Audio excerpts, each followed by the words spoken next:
economic relationships. Esta negociación de Estados Unidos de Comercio. And we cannot afford a billionaire class. México no se ha acabado. Que 7 países a los America cuales... now has the best Es economy. que el país Me han está... escuchado decirlo anteriormente. No nos volverán a sacar. Decisiones con Susana Sáenz. Hola, yo soy Susana Sáenz y en este episodio de Decisiones platiqué con Michelle Ferrari, CEO de Great Culture to Innovate México y presidenta de Women Economic Forum Iberoamérica, quien por más de 15 años ha trabajado con capital humano buscando posicionar exitosamente la importancia de la cultura de alta confianza en las empresas. También nos compartió los esfuerzos desde su trinchera para lograr la equidad de género en el mundo laboral. Acompáñenme. Decisiones con Susana Sáenz. Michelle Ferrari, qué gusto saludarte. Bienvenida a un episodio más de Decisiones. ¿Cómo estás, Susana? Muchísimas gracias por tenerme aquí. Gracias a ti por acompañarnos. Michelle, eres CEO de Great Culture to Innovate y socia de Great Place to Work. Con esta trayectoria eres experta en el tema de capital humano, innovación, cultura organizacional.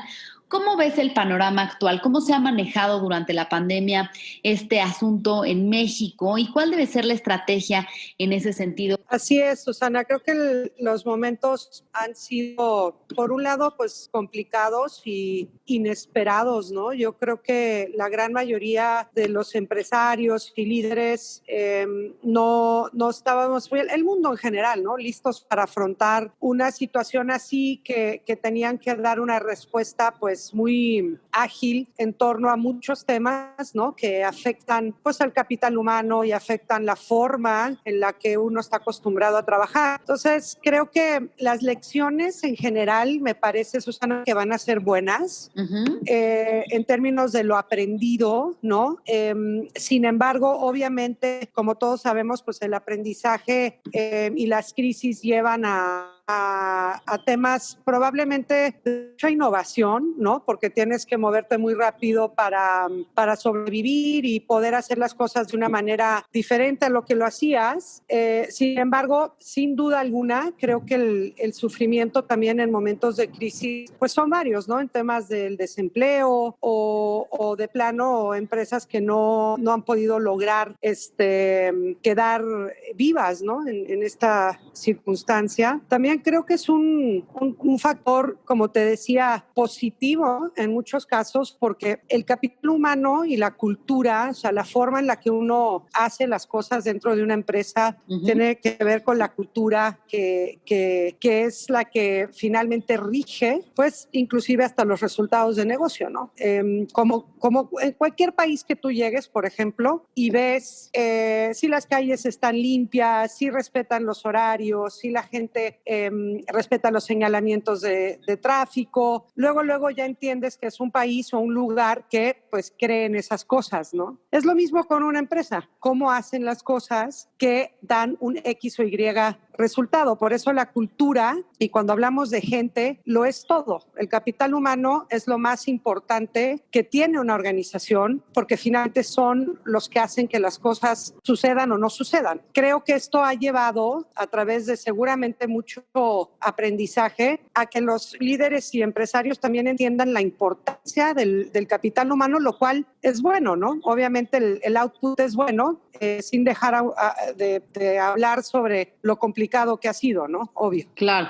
¿Y cuál está siendo el papel de Great Culture to Innovate en esta transformación, en esta adaptación y también la aplicación de diversas estrategias y de innovación? Mira, estoy muy contenta con la respuesta que ha tenido México ante una estrategia de culturas de innovación. Nosotros somos una firma global, estamos en varios países y la idea, el tema de abordar la innovación viene a través de diferentes temas interesantes, ¿no? Uno de ellos, por ejemplo, tiene mucho que ver con la diversidad.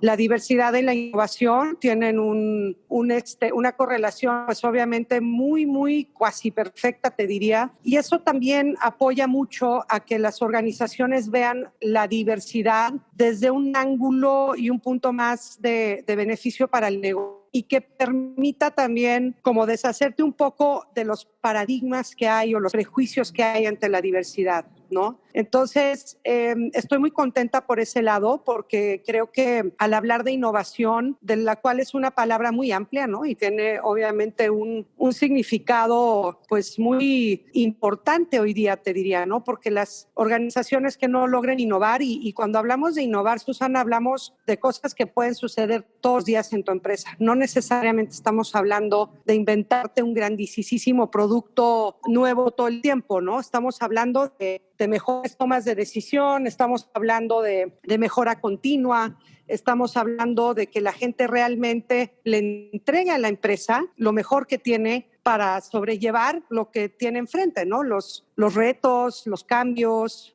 Buscamos romper estos paradigmas de diversidad a través de enfocarnos más en una diversidad del pensamiento. Buscamos líderes que busquen el cambio, lo promuevan, no que sean reactivos al cambio, que abracen el cambio, que las empresas entiendan que el fracaso es bueno, porque entre más fracaso normalmente hay en una empresa, pues significa que más estás innovando, porque hay mucha más prueba y error. Y que el fracaso no sea como un castigo, ¿no? Por ejemplo, entonces trabajamos mucho con los líderes, trabajamos con todo un compromiso emocional hacia la empresa, que como sabemos hoy las organizaciones y el compromiso, Susana, tienen mucho que ver con el propósito, ¿no? Claro. Yo creo que si los colaboradores no tienen un engagement emocional donde no entienden lo que hacen o no saben para qué, cuál es el fin de lo que hacen, pues simplemente no te van a dar más, ¿no? Que por qué hacerlo si pues finalmente no hay nada más que pagarme por lo que hago, ¿no? Y por otro lado, Mitch, lideraste más de 15 años Great Place to Work, implementando los mejores estándares de calidad para más de 500 clientes que tenían, y fuiste reconocida como Women of the Decade in Leadership and Business por el Women Economic Forum en la India. ¿Qué significaron para ti estos años, este reconocimiento, y cómo viste esa evolución en las maneras de trabajar de las empresas y el trato a sus empleados? Creo que todos los reconocimientos, Susana, son una consecuencia pues de hacer las cosas bien en base a un propósito que te mueva y que realmente estés dejando un legado con cada paso que des, ¿no? O sea, yo me siento muy orgullosa de lo que Great Place to Work ha hecho en México y en el mundo, que es simplemente mejorar la calidad de donde trabajan las personas con un fin muy social, porque finalmente entre mejor estés tú en tu lugar de trabajo, vas a estar mejor en tu casa, en tu comunidad, entonces tendremos mejores sociedades, ¿no? Pero sí te puedo decir que esa es como una construcción, porque finalmente cuando abrimos Great Place to Work en México, pues era un concepto muy difícil de poder transmitir, porque no había un tema realmente relevante en cuanto al ser humano y su valor, ¿no? Era un tema mucho más transaccional y pues yo te pago y tú vienes a trabajar y haces lo que yo te digo y ya te vas, ¿no? Entonces tocó mucho romper con esos temas en el sentido de que tuvimos que trabajar muchísimo con el mindset de los líderes para que realmente creyeran en el concepto que tener un mejor lugar de trabajo siempre va a ser más beneficioso para tus resultados de negocio. Y finalmente creo que el introducir el nivel de importancia que esto tiene, ¿no? En un país, pues finalmente te deja con mucha satisfacción en términos de haber, pues, obviamente dado algo para México en ese sentido, ¿no? Sin embargo, te diría que es un tema, pues, apasionante para mí, ¿no? Y lo que te apasiona finalmente da grandes resultados, ¿no? Y como que llegan de manera natural cuando haces lo que te gusta y cuando ayudas y te llena, pues, de mucha satisfacción en general tu trabajo, que finalmente cuando es así, no es realmente un trabajo, porque estás tan a gusto haciendo lo que haces que pues las consecuencias de grandes reconocimientos es de eso, ¿no? Claro, bien dicen que encuentra un trabajo que te apasione y no vas a tener que trabajar ni un día de tu vida, ¿no? Sí, totalmente. Ahora, Estoy completamente convencida de eso, sí. sí, yo también. Oye, ¿cuál fue el mejor ejemplo de evolución de una empresa para convertirse en Great Place to Work? ¿O cuál fue tu empresa favorita en ese sentido y por qué algún caso que nos quieras compartir? Si dejamos un ratito a un lado las empresas multinacionales, que tengo muchos ejemplos de ellas, Ajá. Me gusta mucho hablar sobre lo que hicieron empresas mexicanas, ¿no? Porque siento que el empresario mexicano, una vez que logra entender, y no sé si entender es la palabra, pero como que dice, ok, ya, o sea, lo vamos a hacer porque lo vamos a hacer, la verdad es que han habido unos logros increíbles, ¿no? Uno de mis grandes ejemplos es Gentera, lo que antes era Compartamos, ¿no? Que son empresas que finalmente llevan en Great Place to Work muchísimos años sosteniéndose de una manera muy estable, te diría, en la parte cultural. También son empresas que nacieron con una filosofía donde el ser humano siempre ha estado en el centro, ¿no? O sea, o por ejemplo, como FedEx, ¿no? Federal Express, que igual nació siendo people, service y hasta el último el profit. Pero tenemos casos súper interesantes como el de Gentera, por ejemplo, también Liverpool, y son obviamente industrias distintas, Sí.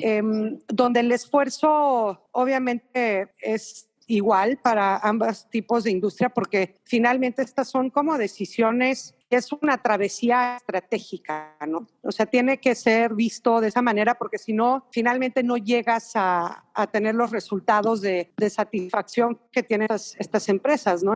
Claro, ¿y qué destacarías de estas empresas mexicanas, como dices, como role model? ¿Qué es lo que te llama de esas empresas para hacerlas Great Place to Work y para que la gente quiera trabajar ahí? Pues mira, uno de los el tema de la espina dorsal de un Great Place to Work siempre tiene que ver con nivel de confianza en la empresa, ¿no?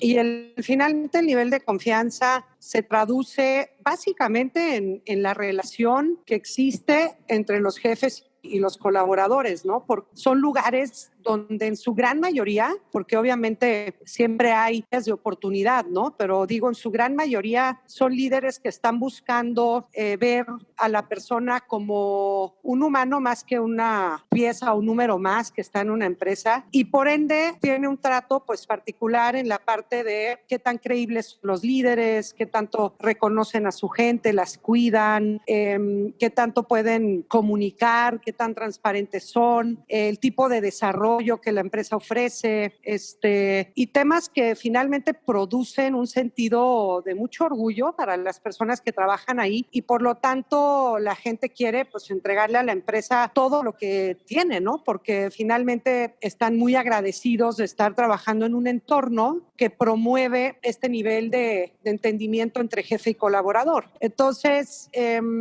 son empresas que tienen procesos pues muy también alineados a los temas que te acabo de decir, donde la gran mayoría del tiempo pues son justos, ¿no? Y la gente pues entiende lo que tiene que hacer para crecer, entienden tal vez por qué en ese momento no les tocó ese desarrollo que ellos querían. Entonces son lugares que tienen un ecosistema sumamente positivo al trato de la gente, ¿no? Y eso es lo que creo que llama mucho, ¿no? Estar en un lugar donde tienes plena confianza, respeto, credibilidad. Eso es lo que creo que es muy atractivo de estos ejemplos, ¿no? Y por otro lado, pues ahora está sobre la mesa esta discusión sobre la regulación o desaparición del outsourcing. Tú que has estado pues justamente manejando el tema de capital humano, ¿cómo lo ves? Mira, yo el outsourcing no lo critico desde el punto de vista que sí es un outsourcing legal y no le quitan al empleado ningún beneficio por estar outsourceado. No debería de haber ningún problema. Inclusive empresas como Manpower, ¿no? Que te manejan un outsource muy bien manejado, muy legal. Inclusive creo que el outsourcing da una fuente importante de inyección en la economía, ¿no? Entonces, el tema aquí es outsourcings que realmente tratan pues mal a la gente o les quitan beneficios o los contratan y los despiden antes de final de año para evitarse pues temas, ¿no? Que finalmente se reduce a a dinero, ¿no? Entonces, creo que el outsourcing bien hecho tiene un futuro buenísimo. Inclusive hay países pues muy adelantados en temas culturales donde el outsourcing funciona súper bien y no tienen un impacto negativo, ¿no? Ahora, en otros temas, Mitch, eres presidenta de Women Economic Forum Iberoamérica, que también celebra pues una cumbre mundial enfocada a la economía de la mujer. ¿Cuáles son tus funciones ahí? ¿Cómo has visto la inclusión de la mujer en el sector en México y cuáles son tus perspectivas? Sí, el tema del Women Economic Forum es sí muy interesante porque creo que mundialmente hay mucho por hacer ahí y la verdad es que cada vez más se ven pues muchísimos líderes y gente de mucha influencia promoviendo la importancia de la diversidad y la inclusión y la equidad, te diría, ¿no? No son temas menores, ¿no? El tema de la diversidad lo tenemos muy arraigado históricamente y por eso también cuesta tanto trabajo moverlo, porque las creencias que hay alrededor pues son difíciles de mover, ¿no?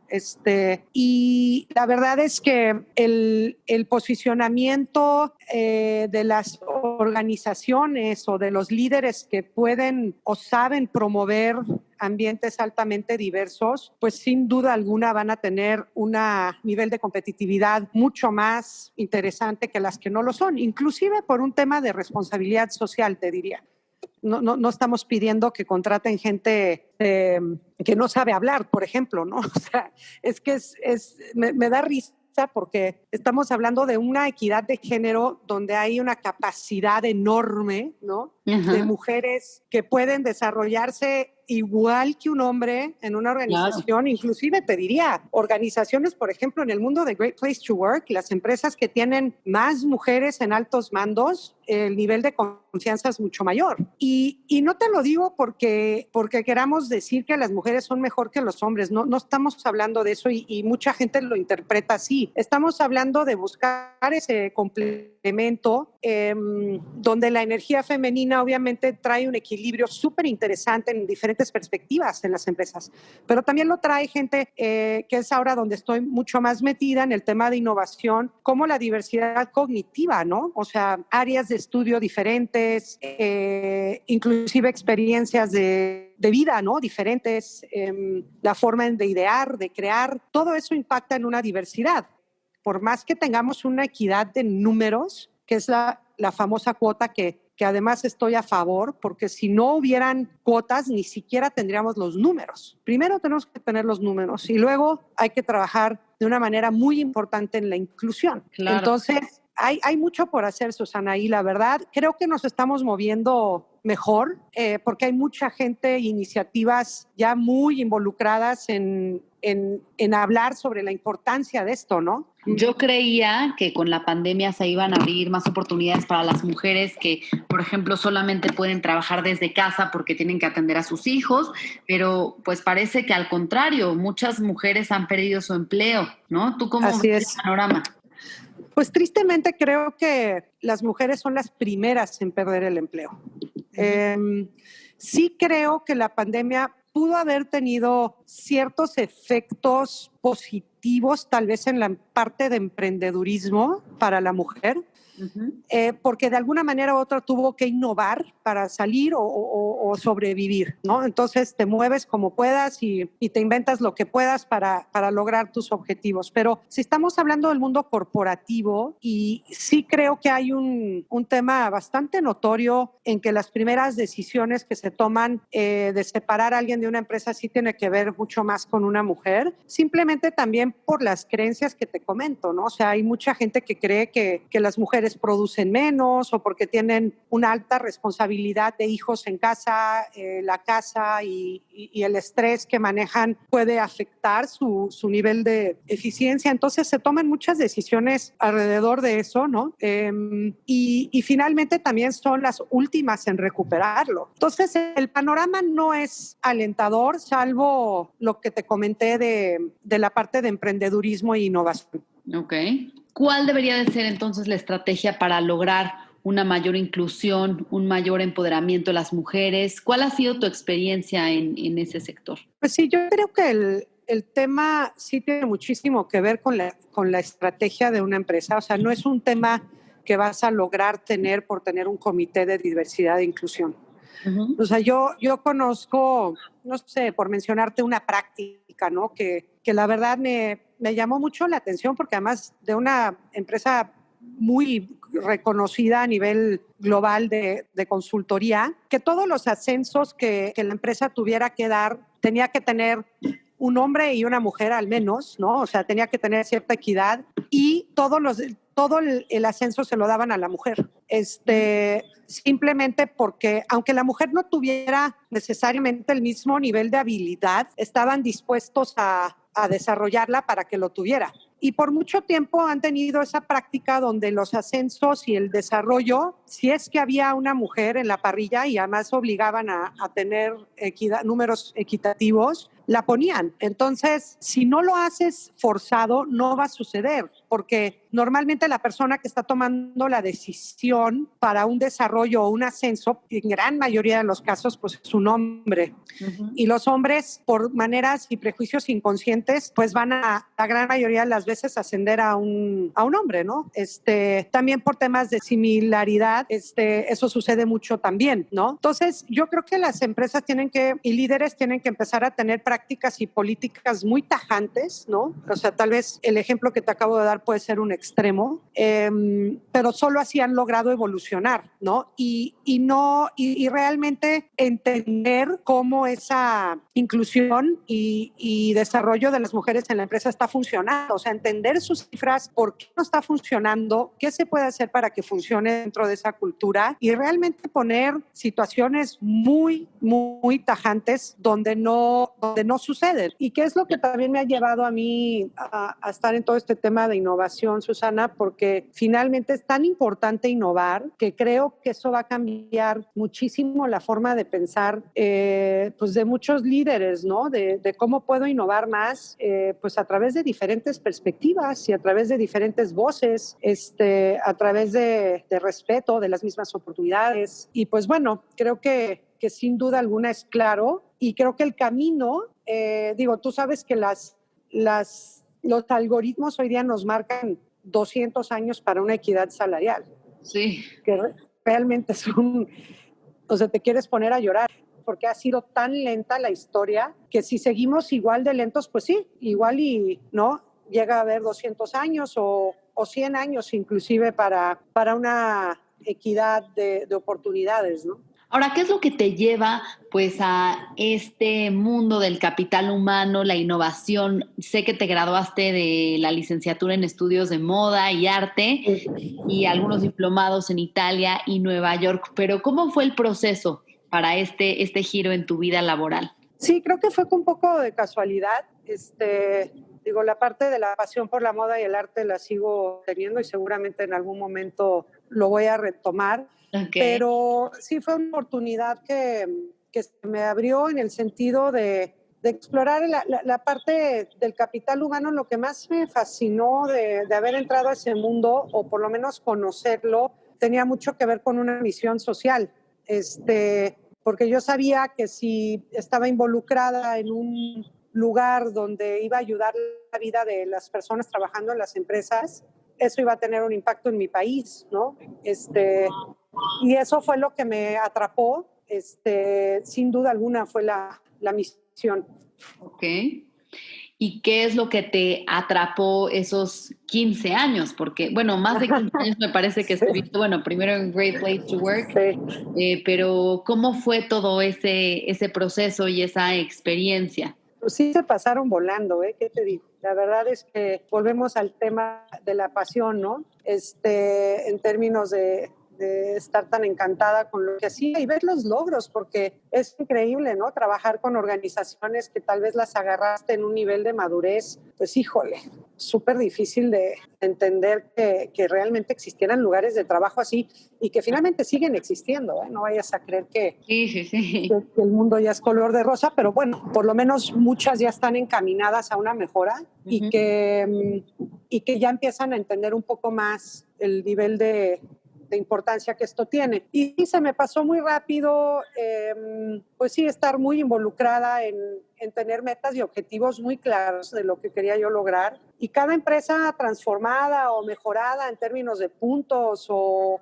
nuevas empresas que quisieran hacer esto siempre era para mí como, pues, híjole, sumamente gratificante. ¿Sí? Claro, me imagino la satisfacción. ¿Cuántas empresas en México y el mundo ya son Great Place to Work? Pues mira, si hablamos más o menos de un portafolio de empresas de más de 10,000 a nivel mundial, Okay. Yo creo que podríamos decir que una tercera parte de eso son empresas que están certificadas por Great Place to Work en todos los países que estamos, ¿no? Que son muchísimos. Obviamente, como verás, hay un campo todavía muy importante de actuar, sí, ¿no? Y seguir haciendo y poner como muy accesible este tipo de metodologías para que las empresas puedan realmente experimentar esto, ¿no? Porque muchas organizaciones pueden todavía creer que es algo muy difícil de obtener o mejor para qué lo hago. Entonces sí es tratar de realmente contagiar y permear este concepto en más y más y más organizaciones a nivel mundial, ¿no? Y la mejora, te diría, del capital humano de cada una de ellas, ¿no? Y que te voy a decir algo, la verdad es que el futuro del trabajo, si tú realmente quieres gente talentosa, gente que va a hacer la diferencia, porque nuevamente, como lo dijimos, ¿no? La gente es la que hace lo que tiene que hacer, vas a tener que proponer y dar, ¿no? Un lugar donde esa persona esté bien para darte lo que tú necesitas. Y ¿sabes qué? El tema es que el salario ya no es suficiente. No. La gente, o sea, obviamente tiene que estar, ¿no? El salario, pero no lo es todo. O sea, la gente no va a ir a trabajar a un lugar porque le pagas un buen salario, pero es maltratado. Entonces, o donde no hay crecimiento. Entonces, realmente es un tema a futuro, que el futuro es ahora para muchos de estas empresas, es crítico, ¿no? Claro. Pues ya nos acabamos nuestro tiempo, Mitch, pero como sabes... Podríamos seguir horas, ¿verdad? Sí, horas, pero como sabes, este podcast se llama Decisiones, así que me gustaría que me compartieras cuál ha sido la decisión más importante en tu vida. Ay, caray, ahí sí me agarras, ¿eh? La decisión más importante de mi vida, sí. Pues yo creo que hacer mi carrera, ser independiente y dar ese ejemplo a mí, a mis hijos, a las generaciones que vienen. Creo que para mí ha sido una grandísima decisión, muy importante. Ok. Ahora vamos a pasar a unas preguntas de opción múltiple para cerrar. ¿Great place to work o great culture to innovate? Ambas. ¿Estudiar en Italia o Nueva York? Nueva York. ¿Moda o pintura? Moda. ¿Vino tinto o rosado? Rosado. ¿Viajar a playa o ciudad? Playa. Bien, pues muchas gracias, Michelle Ferrari, por platicar con nosotros, compartirnos los esfuerzos que has hecho a lo largo de tu carrera para tener una mejor cultura en las empresas y, por supuesto, de esa manera colaborar con el desarrollo del país. Muchísimas gracias, Susana. Que estés muy bien. Si te gustó este podcast, recuerda suscribirte en Spotify, Apple Podcast o en mi canal de YouTube. Califícalo y comparte. También me puedes mandar tus comentarios o propuestas de a quién te gustaría que entrevistara en mis redes sociales. En Instagram y en Twitter me encuentras como @suscience y en Facebook /suscience3. Nos escuchamos el próximo miércoles.